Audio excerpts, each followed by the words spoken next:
Welcome learners, it's week 3, lecture 11, and in this week we will talk about various performative traditions in India from gender perspective. In this particular lecture we will talk about the two types of Natya or theatre that Natya Shastra talks about, which are Natya Dharmi and Lok Dharmi. We will talk about these two types in detail and also analyze Kathak as a classical form. Moving ahead, so primarily we will cover the definition and characteristic features of Lok Dharmi and Natya Dharmi along with the analysis of Kathak as a classical form or a Natya Dharmi form. According to Bharat Gupta, the concept of dharmis called Lok Dharmi or Lok Dhani and Natya Dharmi is peculiarly Indian. It has no parallel in the dramaturgy of Aristotle. Dharmis are ways of manipulating dramatic production with respect to acting and the handling of story. So, in these two types of dharmis which are mentioned in Bharat Muni's Natya Shastra, it is divided on the basis of style of performance and also the primary concerns, the story, the method of storytelling and techniques which are used. On the basis of that, two styles are mentioned. Bharat Gupta further says that the three words Lok, Natya and Dharmi have to be viewed first as general Sanskrit words and then as definitive terms as given in the text. In Hindi and other modern Indian languages, Lok has come to denote folk like Lok Kala, Lok Sangeet. So, Lok stand for folk or masses or the commoners. Lok Dharmi is taken to mean the folk mode of theatre and Natya Dharmi is interpreted to denote classical theatre.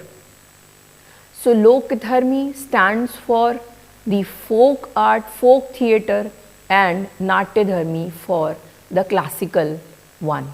Further we see, according to Natya Shastra, the performance is described as it is suggested in two ways which we have just discussed, that two ways are Natya Dharmi and Lok Dharmi, where Natya Dharmi means stylized performance based on the elaborate and meticulous conventions of the stage, whereas Lok Dharmi appeals to the popular taste.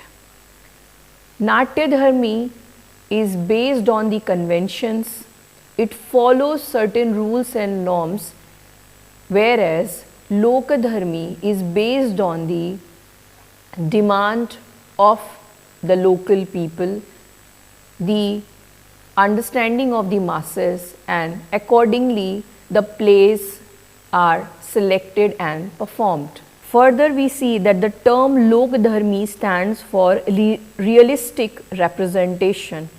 It refers to a theatrical style that imitates the natural behavior, emotions and actions of people in real life. So, we see primarily that Lok Dharmi is about realistic representation of the common people, the traits, the mannerism and the issues related to the commoners are the subject of Lok Dharmi. On the other hand, Natya Dharmi means conventional representation, which involves stylized and symbolic gestures, costumes and dialogue delivery, which emphasizes on artistic interpretation over realism. So, we see that in Natya Dharmi, a stylized performance take place based on the techniques and methods conventionally followed, and also here artistic representation is more important than realism. That makes Natya Dharmi different from Loka Dharmi. If we make further comparison for clarification, we see that Loka Dharmi focuses on relatable real life scenario, while Natya Dharmi uses abstraction and theatrical convention to elevate the narrative. In Lok Dharmi, performances are rooted in everyday movements and speech, whereas Natya Dharmi, actors use codified gestures, mudras and language. Language is a very important component. It plays a vital role in different theatrical forms of performance. Use of language which is codified is there in Natya Dharmi, whereas the common tongue, the local dialect has been used in the Loka Dharmi Natakas. Loka Dharmi further appeals directly to the audience's natural perception, while Natya Dharmi seeks to evoke rasa through imaginative symbolism. So, we see that Loka Dharmi does not demand great expertise from the audience, whereas Natya Dharmi expects certain prior knowledge of the form in order to enjoy and understand the performance. In Loka Dharmi, the realistic representation, the issues of the common people that they are facing in real life are focused, whereas in Natya Dharmi, the symbolic representation, the artistic representation are preferred. Further, we see that Loka Dharmi reflects societal norms and realities, while Natya Dharmi conveys idealized or universal truths. Loka Dharmi further employs colloquial or vernacular language, which I just mentioned, that it uses the vernacular or common man's language, while Natya Dharmi uses poetic and refined language, a standard language that creates the artistic effect. Lok Dharmi actors adapt roles based on observation, while Natya Dharmi actors rely on a rigorous classical training and codified expressions. For example, Loka Dharmi is evident in folk forms like tamasha, jatra, nautanki, etc., while Natya Dharmi is prominent in classical forms like Kathak, Bharatnatyam, Kathakali and Kuchipudi. There are various other forms which I have not mentioned that follows the classical or folk style of performance.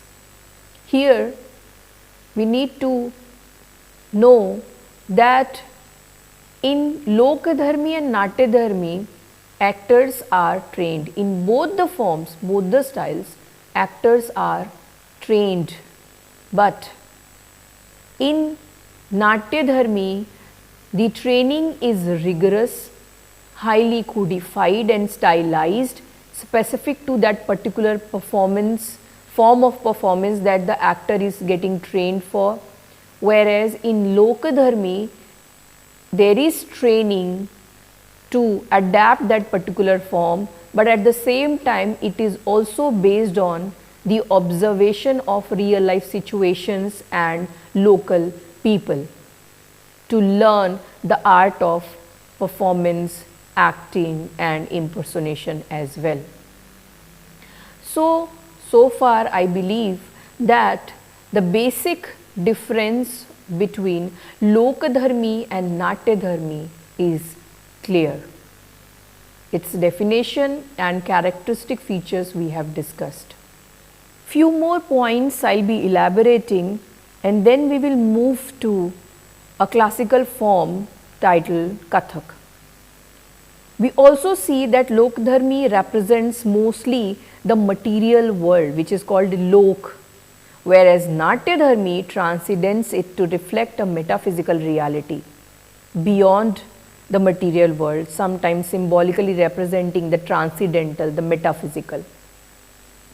Lokadharmi employs minimal or realistic props, whereas Natyadharmi may use symbolic props to convey deeper meaning, but it varies from one performance to the other performance, specifically decided according to that. When it comes to adaptability, Lokdharmi is more adaptable.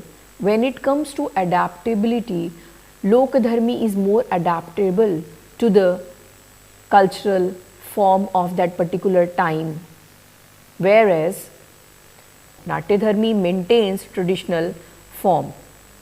We see that in the modern times, where various experiments have been taking place in Indian theatre, on Indian stage, there is a blend of Lokdharmi and Natyadharmi being visible many a times in several plays of the modern times. So, Indian theatre often blends both style, achieving a balance that serves the artistic and emotional goals of the performance. It serves as an artistic and emotional goals of the performance, where we see sometimes a blend of Lokadharmi and Natyadharmi. Coming to the analysis part, we discussed Lokadharmi and Natyadharmi. Let us talk about one of the classical form of performance, a dance form called Kathak, in detail to understand what is the nature of Natyadharmi. Later we will also discuss Lokdharmi performances, and we will talk about in detail a performance form called Jatra.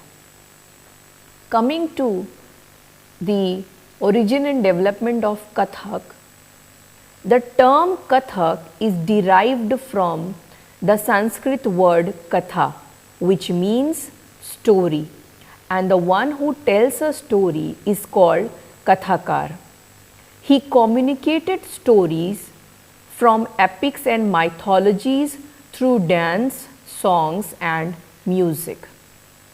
Kathak as a classical dance form originated from Uttar Pradesh in North India.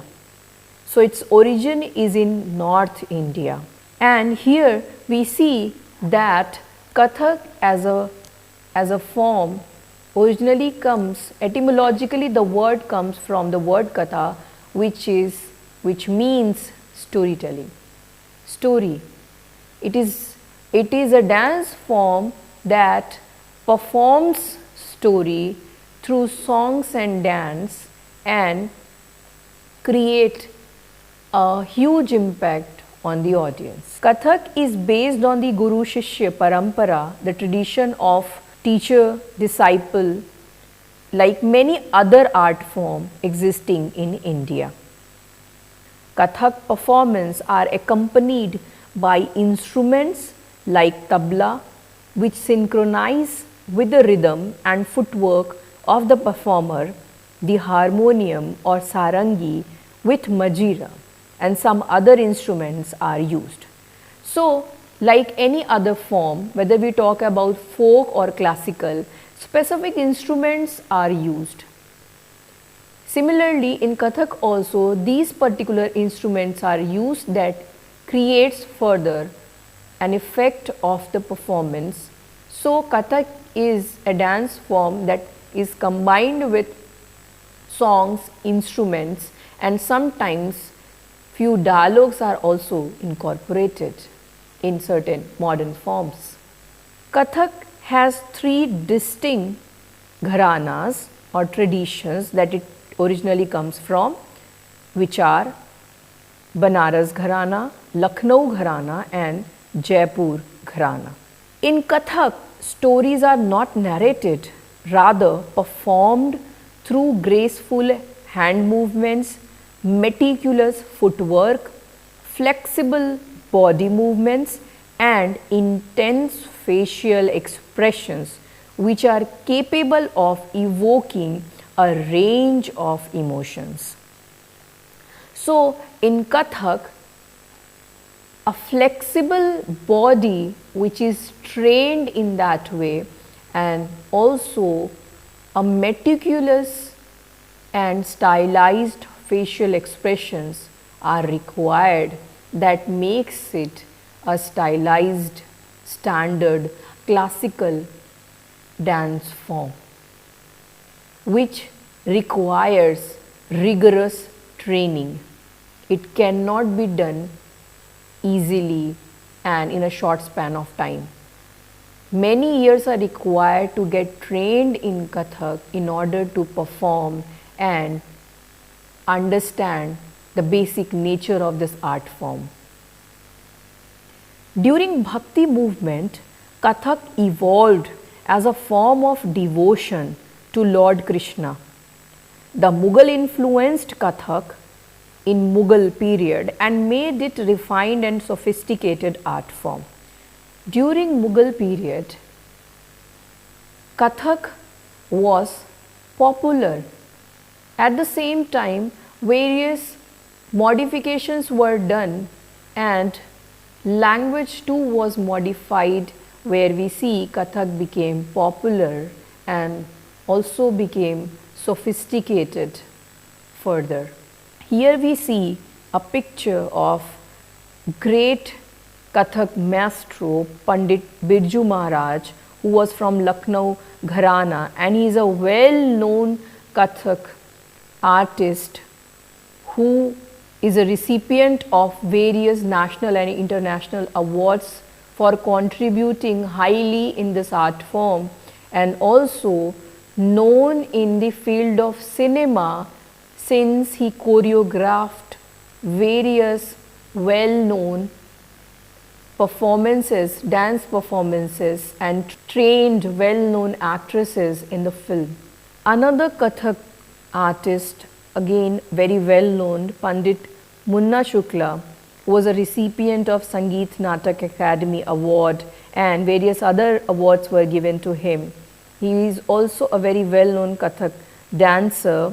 And in Kathak, one thing is very important to understand, that Kathak through dance tells a story.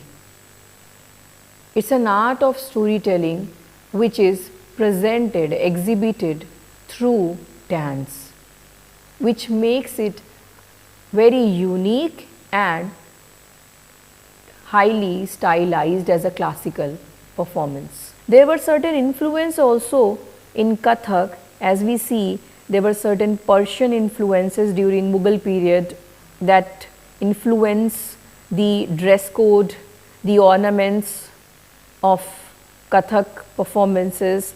And in Kathak we see very eye-catching costume has been worn by female or male performer, and jewelry and dress are very specific, that specify the performer, the Kathak performer, from other performers. Here we are going to watch a video that will further tell us how meticulously Kathak performances tells a story, and through hand and feet movements, how it creates certain images in the mind of the audience artistically, poetically.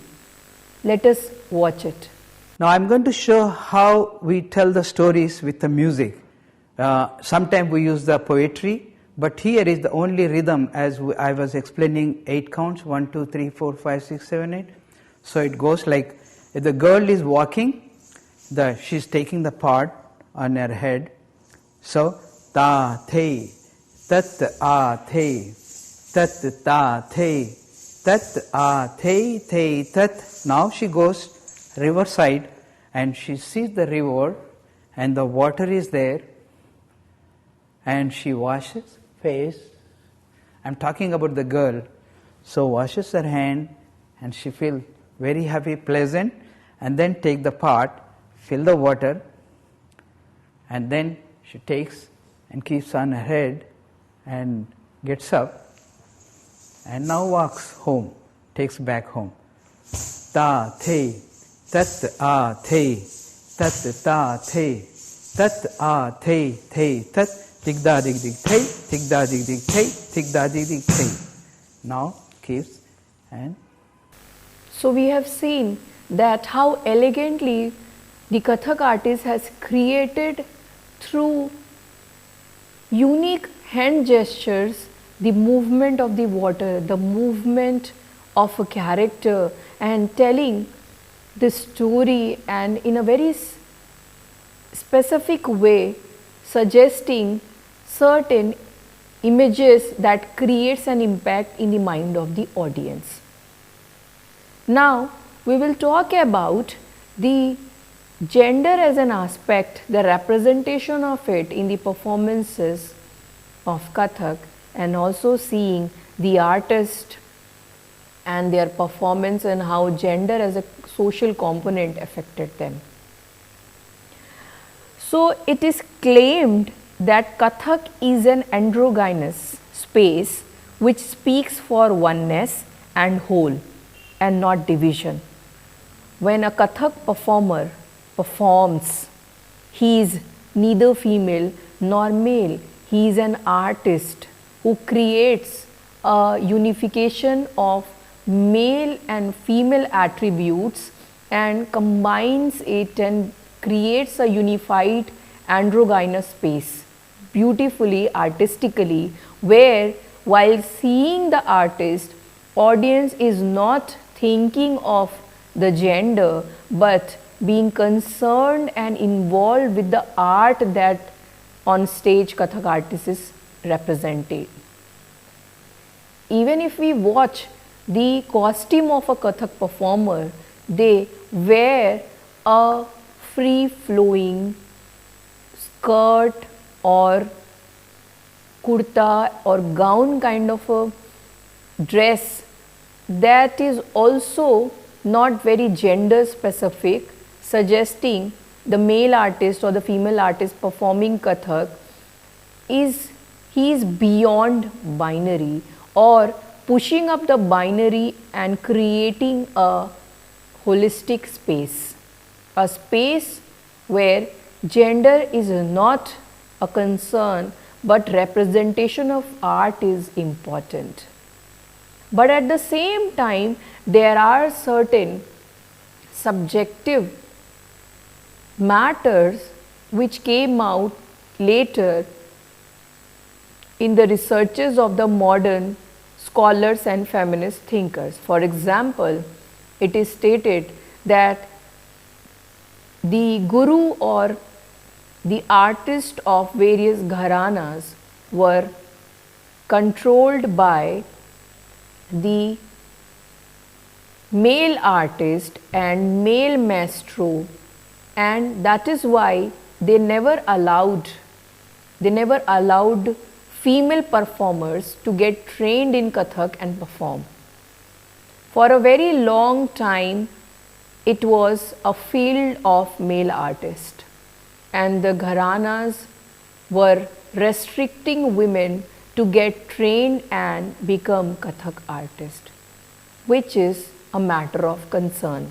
So in the performances, we cannot say that it was completely unbiased and not affected by social construction of gender, since being performed under certain cultural influences in a time and space, and the artist himself or herself come from a cultural background, it is not completely avoided.